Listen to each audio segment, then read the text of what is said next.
చిత్తూరు జిల్లా పరిషత్ సాధారణ సర్వే సమావేశంలో జెడ్పీటీసీల మధ్య ఘర్షణ గత ప్రభుత్వాలయంలో టీడీపీ చెందిన జెడ్పీటీసీలు గాని ఎంపీటీసీలకు గాని ఎటువంటి ప్రభుత్వం పనులు చేయకపోయి ఈ ప్రభుత్వంలో మీరు ఎంపీటీసీలు జెడ్పీటీసీలు అని తెలియదా అని తెలుగుదేశం నాయకులు రచ్చరచ్చగా జిల్లా పరిషత్ సమావేశ మందిర ఘర్షణ తంబలపల్లి ఎమ్మెల్యే ద్వారకానాథ్ టీడీపీ నాయకుల మధ్య ఘర్షణ జరిగింది.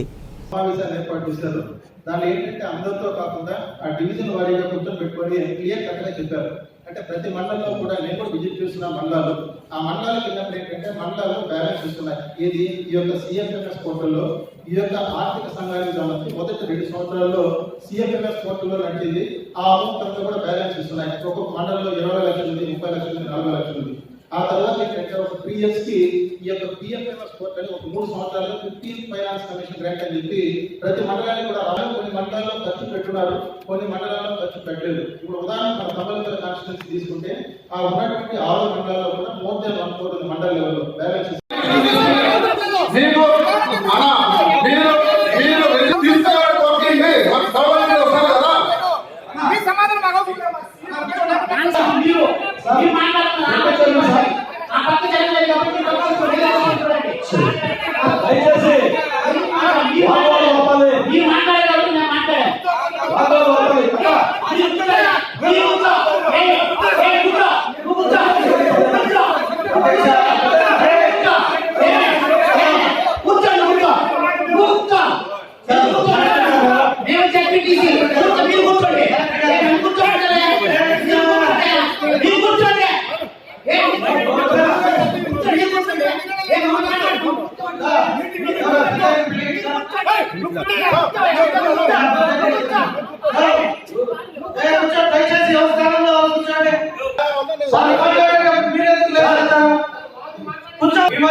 చాలా మంది ఒక్క నిమిషం సార్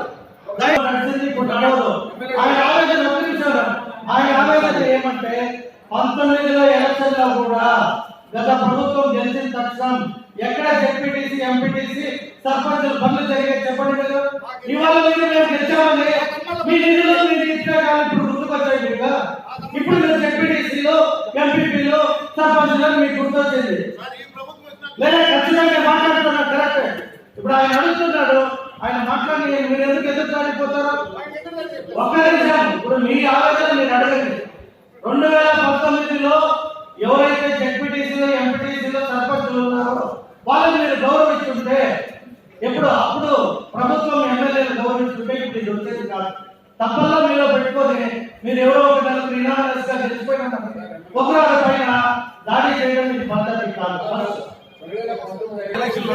అప్పటికి ఎంపీటీసీ కానీ ఉన్న వారికి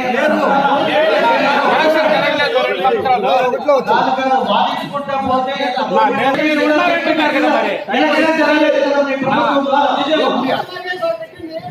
ఎలక్షన్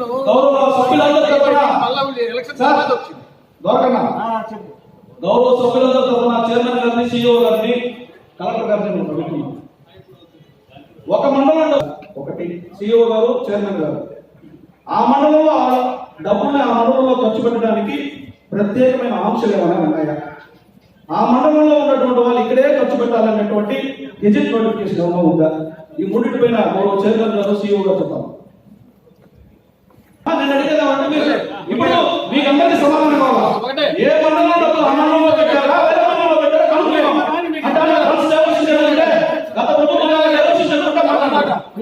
ఒక మాట నేను ఏమంటారంటే రూల్స్ రెగ్యులేషన్స్ గురించి పైన కూర్చున్న కలెక్టర్ గారికి తెలుసు, సిఇఓ తెలుసు, ప్రతి ఒక్కరికి తెలుసు. మేము ఏమడుగుతున్నామంటే మా వాళ్ళు ఏమడుగుతారంటే వాళ్ళకి రూల్స్ రెగ్యులేషన్స్ తెలియవు, తెలిసినంత దీంట్లో లేరు. తెలిసిన వాళ్ళు ఆడు ఉండాలి.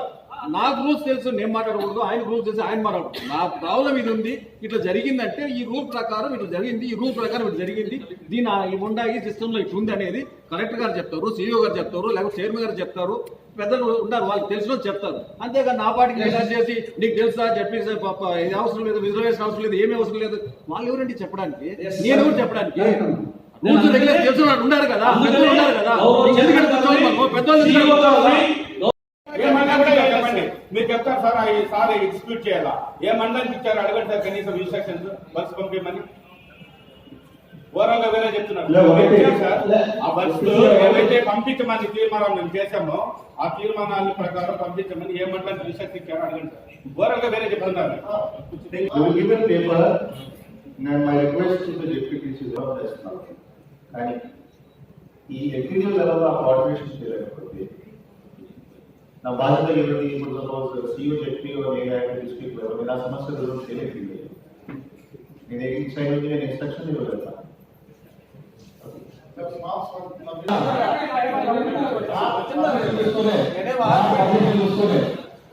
మనకు అనుకూలంగా లేనప్పుడు ఎవరున్నారో వాళ్ళు అనుకూలంగా ఉండడానికి ఒక్కరాని చేసి గవర్నమెంట్ వస్తుంది.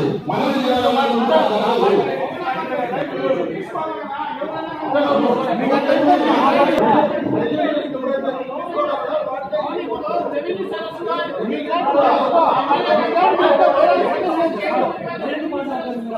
రెగ్యులేషన్ తీసుకునే కెపాసిటీ మనం ఎగ్జిక్యూట్ చేస్తారు.